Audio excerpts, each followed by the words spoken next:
Halo semuanya, kami dari kelompok 8. Hari ini kami akan membahas sesuatu yang pasti pernah kalian temui, yaitu Jeko Donat dan Coffee. Coba deh, siapa di sini yang belum pernah nongkrong di Jeko? Kayaknya hampir semua orang pernah ya. Tapi tahu nggak sih kalian kalau Jeko itu bukan franchise luar negeri? Banyak loh yang kira brand ini asal Amerika, padahal ini 100% buatan anak bangsa. Jeko sendiri didirikan oleh Johnny Andrean pada tahun 2005 di Jakarta. Dari satu gerai, sekarang Jeko udah punya ratusan cabang di Indonesia. Bahkan bisa ekspansi ke luar negeri seperti Malaysia, Filipina, dan Singapura. Nah, di video ini kami bakal bahas gimana sistem franchise Jeko berjalan, apa aja keuntungan dan tantangannya, sampai strategi yang bikin mereka bisa sukses besar. Kalian penasaran kan? Yuk kita lihat.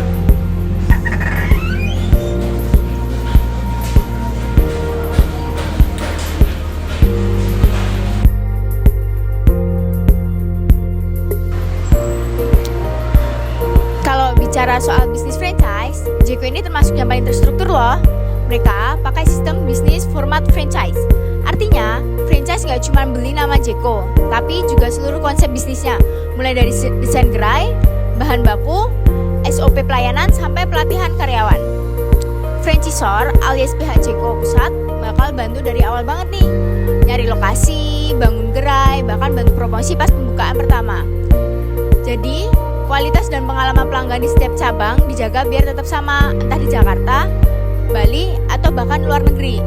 Nah, sistem ini juga bikin franchise nggak perlu mulai dari nol, karena semuanya udah siap pakai. Tapi, tentu ada biaya dan aturan ketat yang harus diikutin dong. Nah, selain itu, Jeko punya standar operasional yang detail dan sistem bahan baku terpusat, supaya cita rasa dan kualitas produknya tetap seragam di semua cabang.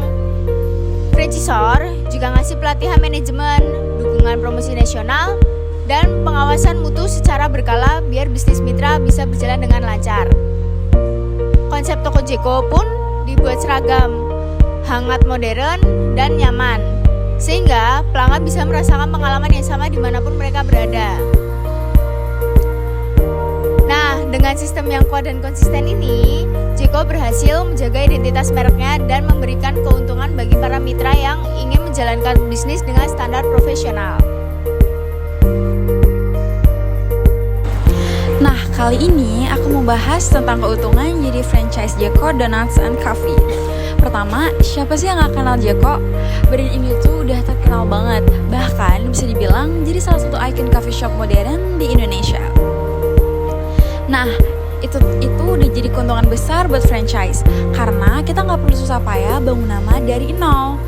Begitu buka, orang-orang udah langsung percaya sama kualitas produk dan juga pelayanannya.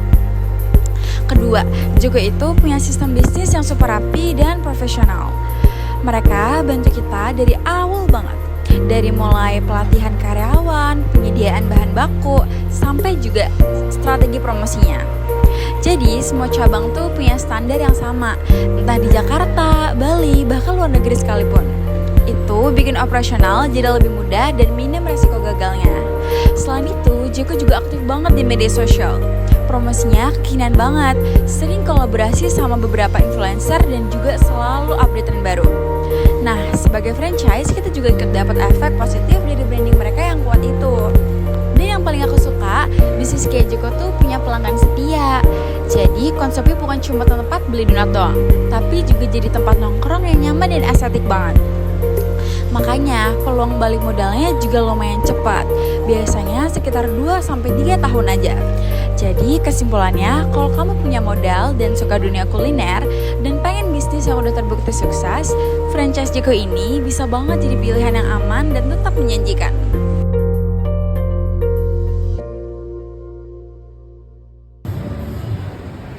Tapi ya nggak semuanya semanis donatnya Jeko sih. Jadi setiap peluang pasti ada tantangannya juga. Salah satunya adalah biaya investasi yang cukup besar. Untuk buka satu gerai Jeko butuh sekitar 3-6 miliar. Itu belum termasuk franchise fee-nya sekitar 150 juta sampai 300 juta. dan royalti bulanannya sekitar 5-7% dari omsetnya. Selain itu, franchise juga nggak bisa terlalu kreatif dan nggak bisa sembarangan ubah resep maupun desain, karena semua menu dan desain udah ditentukan dari pusat. Jadi semuanya harus sesuai sama standar pusat. Tantangan lain juga datang dari pesaing. Sekarang udah banyak banget loh brand donat dan kopi baru yang bermunculan. Jadi meskipun Jeko udah punya nama besar, franchise harus pintar untuk cari lokasi yang strategis dan jaga kualitas pelayanan supaya pelanggan bisa tetap royal. Yang keren dari Joyko tuh, meskipun brand lokal, mereka sangat ngerti pasar Indonesia. Joyko salah satu contoh nyata bagaimana brand lokal mampu memahami pasar Indonesia dengan sangat baik. Sejak awal berdiri, Joyko nggak hanya sekedar menjual donat dan kopi, mereka menjual experience. Lihat aja menunya, ada donat Al Capone, avocado de Caprio, sampai minuman kopi yang kekinian banget. Jadi setiap produk yang Joyko punya dirancang sesuai sama dengan selera masyarakat Indonesia.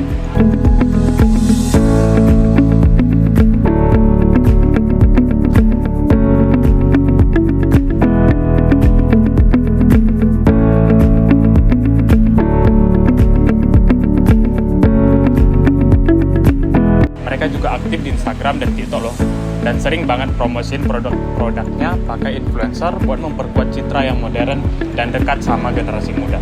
Gak cuma sampai situ, desain gerai Joyko juga disesuaikan sama budaya masyarakat Indonesia yang suka ngumpul.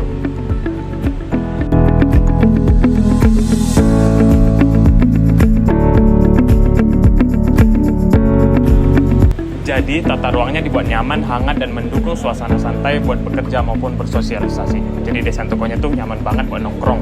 Jadi nggak heran kalau Joyko jadi pilihan banyak orang buat hangout sambil ngopi.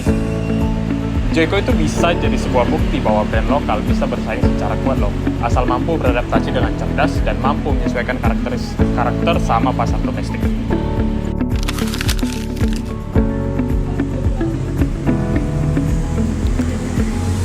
Selanjutnya, kalau ngomongin biaya, memang besar, tapi sebanding dengan potensi hasil.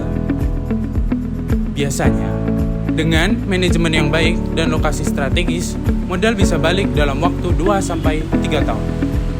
Jeko sendiri punya sistem supply chain yang kuat, dukungan promosi nasional, jadi franchise nggak jalan sendirian. Secara keseluruhan, Jeko adalah contoh sukses bagaimana brand lokal bisa glow global. Lewat inovasi, konsistensi, kualitas, dan pemahaman pasar. Dari franchise ini, kita bisa belajar kalau kunci kesuksesan bisnis bukan cuma ide bagus, tapi juga eksekusi yang disiplin dan adaptif terhadap perubahan tren. Sekian dari kami, Kelompok 8. Semoga analisis ini bisa menginspirasi kalian buat berpikir lebih jauh tentang potensi bisnis franchise lokal di masa depan.